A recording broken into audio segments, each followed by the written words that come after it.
नमस्कार, मैं अरुण सिंह आप सभी लोगों का एक बार फिर से अपने YouTube channel IDK coaching campus से स्वागत करता हूं। तो पिछली क्लास में हम लोगों ने प्लासी और बक्सर ये युद्ध के बारे में हमने पढ़ा कि किस प्रकार से बक्सर का युद्ध होता है संयुक्त सेना और अंग्रेजी सेना के बीच में, जिसमें होता क्या है कि अंग्रेजी सेना युद्ध को जीतती है, विजय प्राप्त करती है और वहीं से जो है मुगलों ब्रिटिशों का एक बहुत बड़ा साम्राज्य स्थापित हो जाता है।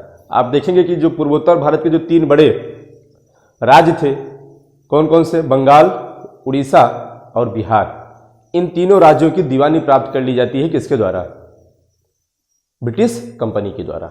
ठीक है। उसके बाद फिर अवध का जो नवाब था, अवध अपने आप को जो है वो भी अंग्रेजों के सामने जो है अपने घुटने टेक देते हैं, आत्मसमर्पण कर देते हैं।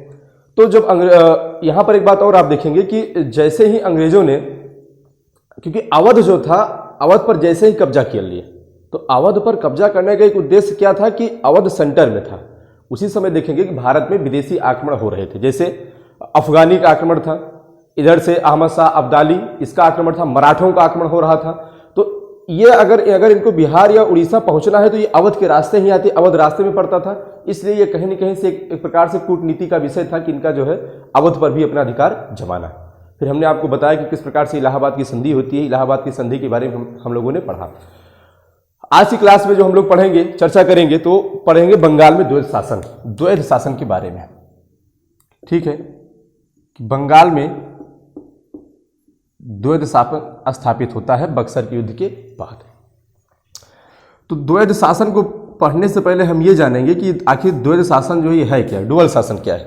तो एक ही शासन के अंतर्गत दो वर्गों का जो शासन होता है वही डुअल शासन कहलाता है। जैसे कि वर्तमान में आप देखते हैं केंद्र और राज्य के बीच में है। तो उस समय बंगाल में जो द्वैध शासन की स्थापना जो होती है वो बेटर ऑफ बक्सर के युद्ध के बाद में होती है और लगभग 7 साल तक चलता है। यानी कहने का मतलब है 1765 से लेकर के 1772 ईस्वी तक, 7 ईयर तक जो है, 7 साल तक बंगाल में द्वैध शासन लगाया जाता है। अब द्वैध शासन को बेहतर तरीके से समझने के लिए पहले हम लोग समझेंगे दीवानी के बारे में। दीवान कौन होते थे और निजामत कौन होते थे। तो आप देखेंगे कि मुगल काल में, मुगल टाइम पीरियड में 2 प्रकार के प्रांतीय अधिकारी होते थे। 2 टाइप के क्या होते थे? प्रांतीय अधिकारी होते थे। कौन कौन होते थे? एक आप पढ़ेंगे निजामत, मुगल काल की बात कर रहे हैं हम, और दूसरा दीवान। ठीक है, एक निजामत होता था, दूसरा कौन होता था? दीवान। निजामत को ही सूबेदार कहा जाता था। निजामत को ही क्या कहते थे? सूबेदार कहते थे। ठीक है, और दीवान होता था। तो निजामत का काम क्या होता था? निजामत का काम जो होता था वो होता था सैनिक प्रतिरक्षा, पुलिस व्यवस्था, सेना की देखभाल करना, ये अधिकार था। दूसरा क्या था? सैनिक प्रतिरक्षा, इसी में पुलिस और न्याय व्यवस्था, लॉ एंड ऑर्डर, पुलिस और न्याय व्यवस्था, यानी राज्य में जो है लॉ एंड ऑर्डर को व्यवस्थित करना, ये काम होता था किसका? निजामत का, यानी निजामत बोले तो सूबेदार का। ठीक है। दूसरा जो पद होता था दीवान का, इनका क्या कार्य अधिकार था? तो दीवान जो होते थे ये राजस्व की वसूली का काम करते थे, दीवानी वसूलते थे, राजस्व वसूली का काम करते थे और वित्त व्यवस्था एक प्रकार से कह सकते हैं, वित्त व्यवस्था की देखभाल करते थे। कौन करता था? ये दीवान करता था। तो अच्छा, ये दोनों एक दूसरे के ऊपर नजर भी रखते थे कि कोई भी जो है गलत काम करने ना पाए। एक दूसरे के ऊपर जो है ये अपना नजर रखते थे, निजामत दीवान के ऊपर, दीवान निजामत के ऊपर। तो इसी को कहा जाता है, ये प्रांतीय अधिकारी थे। तो बंगाल में क्या हुआ कि जब बक्सर का युद्ध हुआ, बक्सर के युद्ध होने के बाद में इलाहाबाद की संधि हुई। इलाहाबाद की संधि के बाद आपने देखा कि 26 लाख रुपए वार्षिक देने के बाद मुगल साम्राज्य से दीवानी ले ली गई। किस किस राज्य की? बिहार की, उड़ीसा की और बंगाल की दीवानी को ले लिया गया। बदले में 26 लाख रुपए पेंशन देने का वादा किया गया किसको? जो मुगल सम्राट था, शाह आलम द्वितीय को। उसके बाद में देखेंगे, देखिए 26 लाख रुपए में दीवानी ले लिया अंग्रेजों ने और 53 लाख रुपए में दे करके निजामत का अधिकार ले लिया। ठीक है, तो यहां पे आप देखेंगे जो दोनों अधिकार था, निजामत का अधिकार भी और दीवानी का जो अधिकार था, ये दोनों अधिकार जो थे ये किसके पास आ गए? ब्रिटिश कंपनी के पास में। समझिएगा यहां पर थोड़ा सा। निजामत आपको समझ में आया? निजामत कौन होते थे? जो सैनिक, प्रतिरक्षा, पुलिस और न्याय व्यवस्था की जो देखभाल करते थे, लॉ एंड ऑर्डर जो मेंटेन करते थे। दीवान कौन होता था? जो राजस्व की वसूली करता था और वित्त व्यवस्था की देखरेख करता था। तो हुआ क्या कि ब्रिटिश जो थे, इन्होंने क्या किया कि 26 लाख रुपए देकर के मुगल जो सम्राट था उससे बंगाल, बिहार और उड़ीसा की दीवानी ले ली और 53 लाख रुपए देकर के निजामत का अधिकार भी ले लिया। ये दोनों अधिकार किसके पास आ गए? कंपनी के पास। लेकिन यहां पर एक चीज और आप देखेंगे कि दीवानी जो था, दीवानी का जो अधिकारी होता था ये ब्रिटिश अधिकारी था। अब समझिएगा यहां पर थोड़ा सा कि जो दीवानी जो प्राप्त करता था, दीवानी लेने वाला जो व्यक्ति होता था वो ब्रिटिश अधिकारी होता था, जबकि जो लॉ एंड ऑर्डर देखने वाला, कानून और न्याय व्यवस्था देखने वाला कौन था? वो था नवाब, बंगाल का नवाब था, बंगाल का नवाब। अब यहां पर सीधा सा समझिएगा, कहने का मतलब यह था कि जनता के सामने, बंगाल की जनता के सामने चेहरा किसका था? बंगाल के नवाब का था, कि बंगाल का नवाब ही सब कुछ है। और दूसरी तरफ बंगाल के नवाब के पीछे पूरा आप देख रहे हैं राजस्व वसूली और वित्त व्यवस्था, यानी जो पैसा वाला पूरा सिस्टम था वो किसके पास था? ब्रिटिश अधिकारी के पास में था। तो यही था दोहरा शासन। यही क्या था? दोहरा शासन था। अच्छा, ये जो द्वैध जो शासन था इसको स्थापित करने का कारण क्या था? आइए पहले इसके बारे में समझा जाए कि जो द्वैध शासन था इसका कारण क्या था, इसे क्यों स्थापित किया गया, क्यों यहाँ पर जो निजामत का अधिकार था ये बंगाल के नवाब को क्यों दिया गया, इसको अंग्रेजों ने अपने पास क्यों नहीं रखा? तो पहला कारण क्या था कि बक्सर के युद्ध के पश्चात कंपनी अगर सीधे प्रशासन अपने हाथों में ले लेती तो हो सकता था कि वहां पर बंगाल में स्थानीय हिंसा भड़क जाती। अगर कंपनी अपने हाथ में डायरेक्ट शासन ले लेती तो इससे क्या हो सकता था कि वहां की स्थानीय जो जनता थी वो भड़क सकती थी, वहां पर विद्रोह हो सकता था। इससे क्या होता कि कंपनी का जो वास्तविक चेहरा है एक प्रकार से शासन करने का, वो जनता के सामने आ जाता था। इस वजह से डर था किसको? अंग्रेजों को। तो यही कारण था कि ये द्वैध शासन लगाया गया। अच्छा, इससे क्या होता कि जब वहां पर स्थानीय विद्रोह होता तो जो विदेशी कंपनियां थी, चाहे फ्रांसीसी हो, चाहे डच हो, चाहे डेनिश हो, ये भी क्या करते? ये भी एकजुट हो जाते और ये सब मिल करके आपस में अंग्रेजों के खिलाफ विद्रोह कर सकते थे। तो ये एक कहीं न कहीं डर था ब्रिटिश कंपनी को, इसलिए उन्होंने जो है इस दोहरा प्रशासन की नीति अपनाई थी। अच्छा, दूसरा कारण क्या था? दूसरा कारण यह था कि कंपनी को मुगल बादशाह से दीवानी का अधिकार मिल गया, किंतु अन्य विदेशी कंपनी जैसे दीवानी का अधिकार कहां कहां का मिला था? ध्यान दीजिएगा थोड़ा सा। बिहार, उड़ीसा और बंगाल की जो दीवानी थी उसका अधिकार तो मिल गया था किसको? ब्रिटिश कंपनी को। किसके द्वारा? जो मुगल बादशाह थे, शाह आलम द्वितीय, 26 लाख रुपए दे करके। लेकिन इस बात को अगर जो फ्रांसीसी कंपनियां थी, जो अदर यूरोपीय कंपनियां थी, वो इसको स्वीकार ना करती, क्योंकि वो कहते अगर अंग्रेज उनसे जो है टैक्स मांगते कि हमको कर दीजिए जो आप लोग यहाँ पे व्यापार कर रहे हैं, तो फ्रांसीसी कंपनियां उनको टैक्स क्यों देती? वो भी कहती कि आप भी जो है बाहर से आए, हम भी बाहर से आए, तो हम क्यों आपको टैक्स दें? अगर टैक्स लेना ही है तो मुगल बादशाह हमसे ले, आप कौन होते हैं टैक्स लेने वाले? तो ये भी कहीं ना कहीं एक कारण था। अगर वहीं तीसरे प्रमुख कारण की बात करें तो तीसरा जो प्रमुख कारण था वो ये था कि उस समय कंपनी के पास में इतनी बड़ी मात्रा में पुलिस बल नहीं थे, पुलिस सैनिक नहीं था कि जो प्रशासन कर सके, वहां के लोगों पर रूल कर सके, शासन कर सके। उसके पीछे ये कहीं न कहीं एक भी बड़ा कारण था कि पुलिस जो संख्या थी उसका काफ़ी कम होना किसके पास है? ब्रिटिश कंपनी के पास में। और वहाँ के जो स्थानीय लोग, जो ब्रिटिश कंपनी के जो लोग थे, वो बंगाल के स्थानीय जो लोग थे, वहाँ के रीति रिवाज से, वहाँ का एटमॉस्फेयर कैसा है, इससे परिचित नहीं थे। तो ये भी एक बड़ा कारण था। ठीक है, अब आइए आगे बढ़ते हैं। तो ये था द्वैध शासन। कहने के लिए बंगाल का नवाब ही सब कुछ था, इसलिए यहाँ पर देखेंगे कहा गया है इतिहासकारों के द्वारा कि अधिकार रहित उत्तरदायित्व और उत्तरदायित्व रहित अधिकार वाला शासन था। मतलब जिसका रिस्पॉन्सिबिलिटी जिसके पास में है उसके पास अधिकार ही नहीं है, और जिसके पास में अधिकार है उसके पास कोई जिम्मेदारी ही नहीं है। ठीक है, तो ये था द्वैध शासन। अब द्वैध शासन के बाद में जैसे आपको पढ़ाया गया कि अंग्रेज आए थे, अंग्रेजों का जो है दक्षिण भारत में आपने पढ़ा कर्नाटक युद्ध होता है, उसके बाद में बंगाल में आपने देखा किस प्रकार से बक्सर और प्लासी का युद्ध हुआ। इसके बाद से फिर से जो है अब यहाँ पर बंगाल पर अधिकार करने के बाद में जो ब्रिटिश कंपनी थी इसका उत्साह काफी बढ़ जाता है। अभी करते क्या है, फिर से जो है दक्षिण भारत की ओर कूच करते हैं कि जो दक्षिण भारत का जो साम्राज्य था, समृद्ध साम्राज्य उस समय मैसूर, कौन सा था जी, मैसूर। तो मैसूर पर आक्रमण करने के लिए जो है उद्देश्य से दक्षिण भारत की ओर चल देते हैं। तो ब्रिटिश कंपनी और मैसूर के बीच में जो युद्ध होता है उसको हम आंग्ल मैसूर के युद्ध के नाम से पढ़ते हैं। तो आइए उसके बारे में जाना जाए कि जो आंग्ल मैसूर युद्ध था वो कहाँ पे लड़ा गया था, कितने युद्ध थे। ठीक है, तो इसके बारे में जानते हैं हम लोग।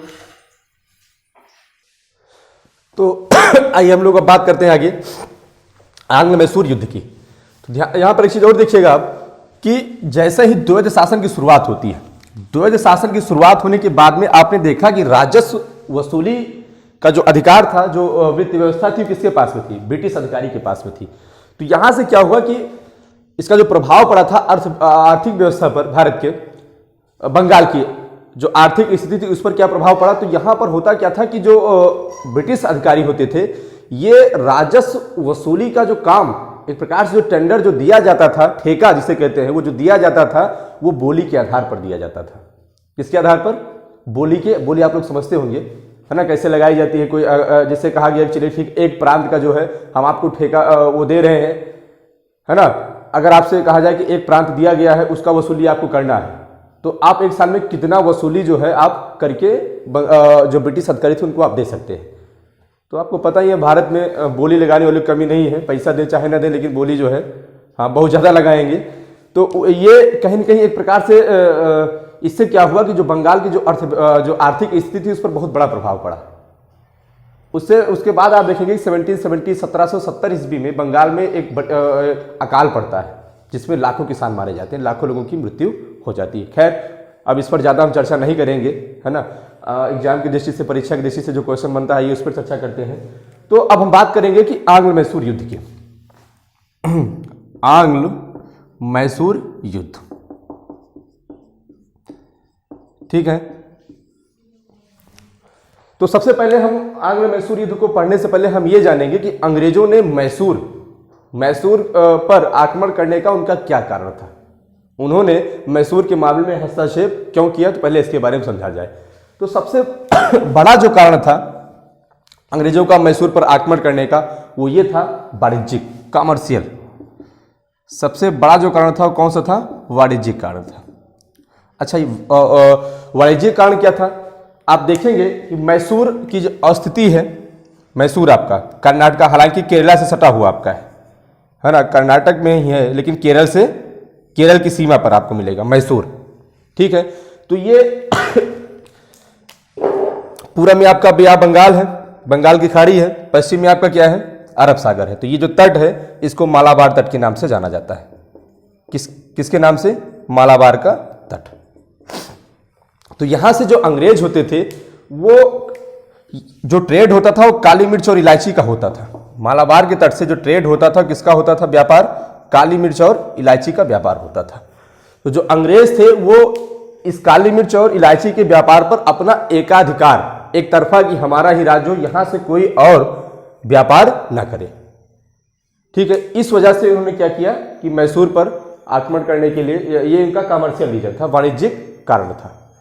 दूसरा जो कारण आप देखेंगे, दूसरी तरफ क्या था कि यहीं पर इनका मद्रास, जो कि तमिलनाडु में, ठीक है, चेन्नई के नाम से इसको वर्तमान में जाना जाता है। तो मद्रास पर उनका अधिकार था। तो मद्रास को अगर सुरक्षित रखना है तो मैसूर पर भी अधिकार करना अनिवार्य हो गया था, ठीक है। तो इस वजह से जो है अंग्रेजों ने क्या किया, मैसूर अभियान शुरू किया। अब यहां पर आप देखेंगे कि मैसूर की स्थिति क्या थी, स्थिति बहुत खराब थी। यहां पर हुआ क्या कि 1761 ईस्वी में, 1761 ईस्वी में हैदर अली ने क्या किया कि स्वतंत्र मैसूर राज्य की स्थापना कर दी। किसने किया था, हैदर अली ने। कब किया था, 1761 में। इसके बाद जो हैदराबाद का जो निजाम था, कर्नाटक के जो नवाब थे और जो मैसूर के नवाब आपके थे हैदर अली, इन तीनों लोगों के बीच में अपनी सीमा क्षेत्र के विस्तार को लेकर के विवाद यानी लड़ाइयां चल रही थी, है ना, ये भी अपने सीमा क्षेत्र का विस्तार करने में लगे हुए थे। जो कर्नाटक का नवाब था वो भी लगा हुआ था, हैदराबाद का जो निजाम था ये भी जो है अपने क्षेत्र का विस्तार करने में लगे हुए थे। तो एक प्रकार से तीनों में आपस में क्या चल रहा था, लड़ाई चल रही थी। इसी का फायदा उठाते हैं अंग्रेज। इसी का फायदा कौन उठाता है, अंग्रेज उठाते हैं। और उसी समय आप देखेंगे कि जो मैसूर था ये राजस्व के मामले में सबसे धनी प्रांत था, बहुत पैसा था यहाँ। जैसे आपने बंगाल के बारे में पढ़ा ना, वैसे ही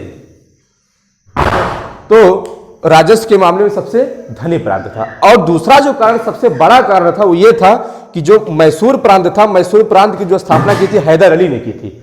हैदर अली ने जो मैसूर प्रांत की स्थापना की, इसका जो संबंध था वो फ्रांसीसियों के साथ में था। फ्रांसीसियों के साथ में इसका बहुत बड़ा एक प्रकार से संबंध था। तो ये भी एक बड़ा कारण था अंग्रेजों का मैसूर पर आक्रमण करने का। क्यों? क्योंकि इसकी जो विरोधी कंपनी थी फ्रांसीसी, इसको समर्थन प्राप्त था किसका, हैदर अली का। तो अंग्रेजों को कहीं डर था, ऐसा ना हो कि जो मद्रास है वो उनसे छिन जाए। तो इसीलिए देखेंगे कि इसी कूटनीति का प्रयोग किया जाता है अंग्रेजों के द्वारा और कंपनी तथा नवाब के बीच।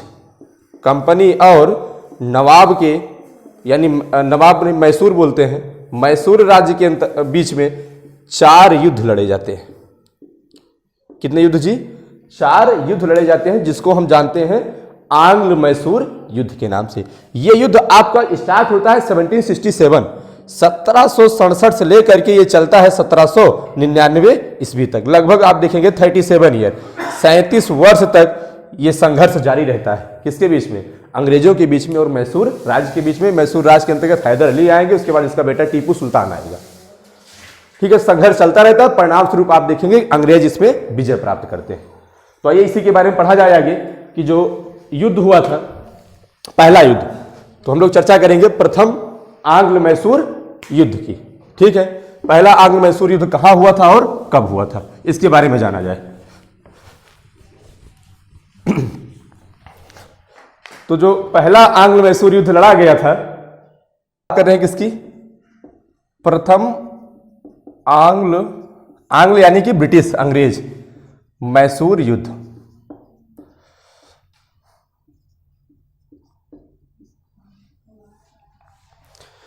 देखिए, कल हमने आपको एक बात बताई थी।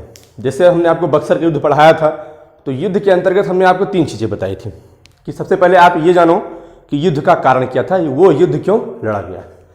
दूसरी बात, उस युद्ध का परिणाम क्या हुआ, है ना, किससे किससे बीच लड़ा गया, उसका परिणाम क्या हुआ, फिर उसका आगे प्रभाव क्या देखने को मिलता है। ठीक है, तो ऐसे अगर हम आंग्ल मैसूर युद्ध की बात करते हैं, सबसे पहले हम ये जानेंगे कि इस युद्ध, ये जो युद्ध लड़ा गया था, इसका कारण क्या था, ये युद्ध आखिर क्यों लड़ा गया। और दूसरी बात फिर हम लोग ये समझेंगे कि इसका रिजल्ट क्या आता है, इसका परिणाम क्या हुआ।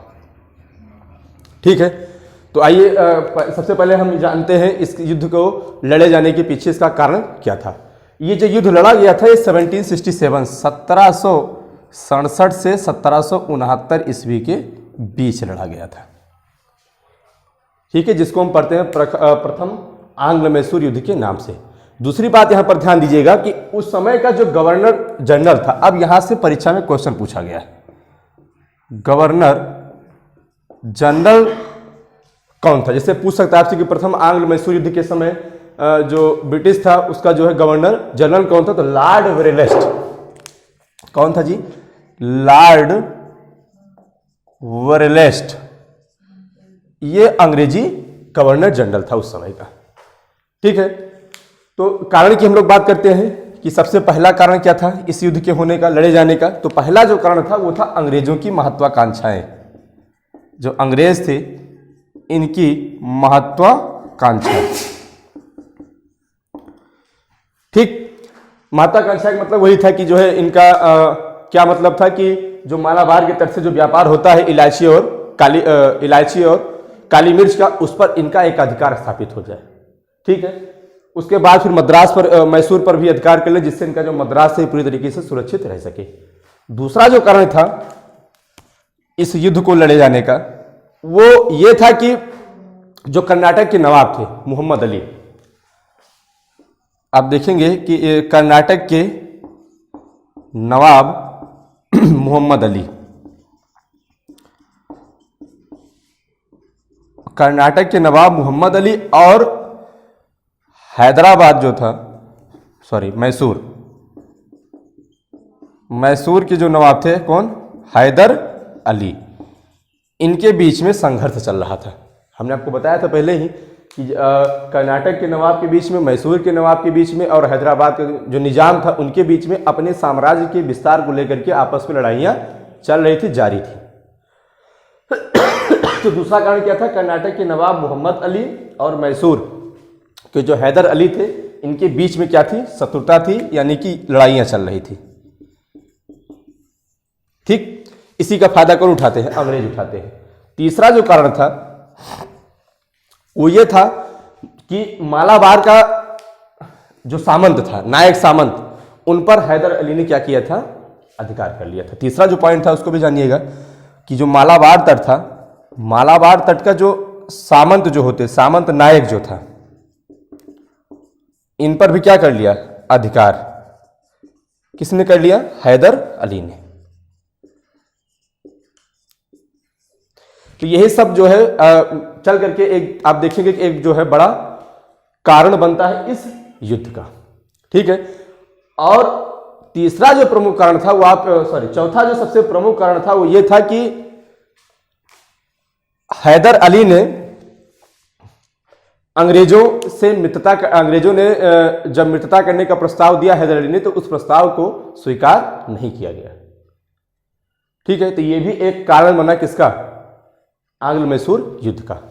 तो परिणाम स्वरूप आप देखेंगे युद्ध होता है, युद्ध चलता है 1767 से 1769 ईस्वी के बीच में। अब भाई ये बात करते हैं कि इसमें इसका परिणाम क्या आया। तो परिणाम स्वरूप देखेंगे कि इसमें इस युद्ध के बाद मद्रास की संधि होती है। किसकी संधि होती है, मद्रास की संधि होती है। अब इस बात को ध्यान रखिएगा, यहां से आपकी परीक्षा में सवाल पूछा गया है। सवाल क्या पूछा गया है कि मद्रास की संधि कब हुई है, किस युद्ध में हुई है, तो प्रथम आंग्ल मैसूर युद्ध में हुई है। ठीक है, देखिए ये सब चीजें तो आपको समझने के लिए बताया जाता है कि क्या कारण था, हालांकि यहां से परीक्षा में सवाल नहीं बनता है। क्वेश्चन जो आपका बनता है यहां से पुटअप होगा। आपसे ये पूछ लेगा कि प्रथम आंग्ल मैसूर युद्ध का परिणाम में क्या हुआ, या ऐसे पूछ लेगा कि मद्रास की संधि कब हुई, तो 1769 में 1769 ईस्वी में जब प्रथम आंग्ल मैसूर युद्ध आपका समाप्त हुआ। ठीक है, उस समय गवर्नर जनरल कौन था, तो लॉर्ड रेलेस था। समझ पा रहे हैं ना इस बात को।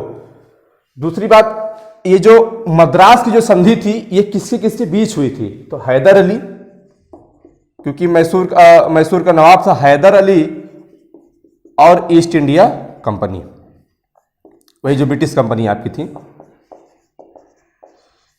इनके बीच में क्या हुई, मद्रास की संधि हुई। इसमें क्या हुआ कि संधि के तहत हैदर अली और ईस्ट इंडिया कंपनी ने एक दूसरे के विजित क्षेत्र को वापस कर दिया। एक दूसरे के विजित का मतलब है इन लोगों ने जो इनका एरिया जीता था, ये जो इनका एरिया जीते थे, उस विजित क्षेत्र को क्या किए, वापस कर दिए। किसको, अंग्रेजों को। अंग्रेज वापस किए हैदर अली को, हैदर अली वापस किए अंग्रेजों को। उसके बाद में देखेंगे कि जितने भी युद्धबंदी थे, जितने भी सैनिकों को जो है पकड़ा गया था युद्धबंदी के रूप में जो थे, इन सबको क्या किया गया, छोड़ दिया गया। इन सबको क्या किया गया, छोड़ दिया गया और वापस कर दिया गया। तीसरी बात क्या थी, तीसरा कारण यह था कि भविष्य में अगर कोई भी, चाहे वो मैसूर पर अटैक करे, यानी कहने का मतलब हैदर अली पर चाहे वो कोई अटैक करे, या फिर कोई ब्रिटिश ईस्ट इंडिया कंपनी पर आक्रमण करेगा कोई तीसरा व्यक्ति, तो ये दोनों एक दूसरे की क्या करेंगे, सहायता करेंगे। कहने का मतलब है अगर आक्रमण कोई करता है तो आक्रमण की, बाहरी आक्रमण की स्थिति में ये क्या करेंगे, एक दूसरे की सहायता करेंगे। यही थी मद्रास की संधि। ठीक है, तो ये था आपका पहला प्रथम आंग्ल मैसूर युद्ध। कब से कब लड़ा गया, 1767 1769। कारण क्या था आपको बताया गया, अंग्रेजों की महत्वाकांक्षाएं, कर्नाटक के नवाब मोहम्मद अली और मैसूर के हैदर अली के बीच में शत्रुता, फिर मालाबार के जो सामंत पर उस पर अधिकार कर लिया किसने, हैदर अली ने, और चौथा जो था वो मित्रता का प्रस्ताव नहीं माना था। हैदर अली ने, अंग्रेजों ने जो मित्रता का प्रस्ताव दिया गया था, इस प्रस्ताव को क्या किया गया, अस्वीकार कर दिया गया। किसके द्वारा, हैदर अली के द्वारा। तो ये भी एक कारण बना था इसके युद्ध का। फिर परिणाम आपने देखा, परिणाम स्वरूप मद्रास की संधि होती है। इस संधि में क्या होता है कि हैदर अली और ईस्ट इंडिया कंपनी यानी जो ब्रिटिश कंपनी थी, इन्होंने एक दूसरे के द्वारा जो क्षेत्र जीता गया था इसको क्या करते हैं, वापस कर देते हैं, तथा जितने भी सैनिक बंदी बनाए जाते हैं उनको भी छोड़ दिया जाता है। और अगर भविष्य में कोई तीसरा शक्ति इन दोनों पर अगर अटैक करेगा, चाहे वो हैदर अली पर करे या फिर ब्रिटिश ईस्ट इंडिया कंपनी पर करे, तो ये दोनों क्या करेंगे, एक दूसरे की सहायता करेंगे। यही थी मद्रास की संधि। तो आइए अब दूसरा पढ़ा जाए कि द्वितीय आंग्ल मैसूर युद्ध के बारे में। तो बात करते हैं द्वितीय आंग्ल मैसूर युद्ध की। तो जो द्वितीय आंग्ल मैसूर युद्ध था, ये लड़ा गया था 1780 से लेकर के 1784 ईस्वी के बीच में। ठीक है, तो यहां भी वही दो चीज समझेंगे कि इस युद्ध का कारण क्या था और फिर इसका परिणाम क्या हुआ। ठीक है, तो इसको जानने से पहले हम ये जान लें कि जब द्वितीय आंग्ल मैसूर युद्ध लड़ा गया था, तो उस समय भारत का जो ब्रिटिश गवर्नर जनरल था वो कौन था। क्योंकि अच्छा ये काहे बता रहे हैं, क्योंकि यहां से क्वेश्चन पूछा गया है परीक्षाओं में। ठीक है, तो कौन था, गवर्नर जनरल वारेन हेस्टिंग्स। कौन था जी, वारेन हेस्टिंग्स। ये उस समय का गवर्नर जनरल था। कब था, जब द्वितीय आंग्ल मैसूर युद्ध लड़ा जा रहा था। इसका कारण क्या था, सबसे पहला कारण क्या था कि अंग्रेजों द्वारा जो संधि हुई थी, इसे हम लोगों ने किसके रूप में पढ़ा था, मद्रास की संधि जो हुई थी। ठीक है, तो ये जो संधि हुई थी, तो इस संधि में जो समझौता हुआ था कि अगर कोई तीसरा युद्ध करेगा तो उसमें क्या करेंगे, एक दूसरे की सहायता करेंगे। तो होता क्या है कि अंग्रेजों द्वारा इस संधि का पालन नहीं किया जाता है, संधि का पालन नहीं किया जाता है। अंग्रेज जो है ये हैदर अली की सहायता नहीं करते। दूसरा बात क्या था, दूसरा पॉइंट, अंग्रेजों ने क्या किया कि जो माहे जो कि फ्रांसीसी बस्ती थी, फ्रांसीसियों के द्वारा बसाई गई बस्ती थी, इस पर फ्रांसीसियों का अधिकार था। तो अंग्रेजों ने क्या किया कि माहे पर अधिकार कर लिया। अंग्रेजों का अधिकार हो गया किस पर, माहे पर, जो कि फ्रांसीसियों की बस्ती थी। तीसरा क्या था कि जो हैदर अली थे, हैदर अली द्वारा त्रिगुट का निर्माण किया गया। हैदर अली के द्वारा 3 गुट बनाए गए। निजाम से सहायता मांगी गई है ना, फ्रांसीसी भी कहीं कहीं से इनकी सहायता कर रहे थे, और जो कर्नाटक का नवाब था। ठीक है, इसके बाद में अगला जो कारण था वो था कि हैदर अली का फ्रांसीसियों के साथ संबंध। हैदर अली का किसके साथ में, फ्रांसीसियों के साथ में संबंध था, जिसकी वजह से अंग्रेजों ने क्या किया, फिर से जो है मैसूर पर आक्रमण कर दिया। ठीक है, और आप देखेंगे कि 1781 ईस्वी में पोर्टो नोवा ये वर्तमान में तमिलनाडु में है। वर्तमान में कहां है, तमिलनाडु में। यहां पर हैदर अली पराजित होता है, इसकी मृत्यु हो जाती है। हैदर अली क्या होता है, पराजित हो जाता है, मानसिक अवसादग्रस्त हो जाता है, और इसकी फिर क्या होती है, मृत्यु हो जाती है। इसकी मृत्यु के बाद में इसका बेटा टीपू सुल्तान वो इस युद्ध का नेतृत्व करता है। ठीक है, फिर इसके बाद में इनके बीच में क्या होती है, संधि होती है, जिसको हम पढ़ते हैं मंगलौर की संधि। किसकी संधि, मंगलौर की संधि होती है। ध्यान दीजिएगा, प्रथम आंग्ल मैसूर युद्ध में क्या हुआ था, मैसूर की संधि, और दूसरे क्या कहते हैं, आंग्ल मैसूर युद्ध में क्या हुआ था, मंगलौर की संधि हुई थी। सॉरी, वहां मद्रास की संधि थी, फिर यहां पे मंगलौर की संधि होती है। ठीक है, इसके बाद में फिर यही होता है कि एक दूसरे जो राज्य को जीते हुए होते हैं उसको वापस कर देते हैं। फिर जो सेना युद्धबंदी जो बनाए जाते हैं उनको भी क्या करते हैं, वापस कर देते हैं। फिर बाद में ये समर्थन होता है कि अगर कोई आपके ऊपर आक्रमण करेगा या हमारे ऊपर कोई आक्रमण करेगा तो कोई तीसरी शक्ति, तो उस पर क्या करेंगे, एक दूसरे का सहयोग करेंगे। ये जो मंगलौर की संधि होती है 1784 ईस्वी में होती है। इसी संधि के बाद में ये युद्ध समाप्त हो जाता है। अब क्योंकि समय नहीं है कि आगे की बात हम आपको बताएं, तो कल की क्लास में तृतीय आंग्ल मैसूर युद्ध और चतुर्थ आंग्ल मैसूर युद्ध के बारे में हम लोग कल की क्लास में पढ़ेंगे। ठीक है, तो अपनी क्लास को यहीं पर हम आज समाप्त करते हैं। तो कल की क्लास में हम आगे के युद्ध के बारे में चर्चा करेंगे। Okay, thanks.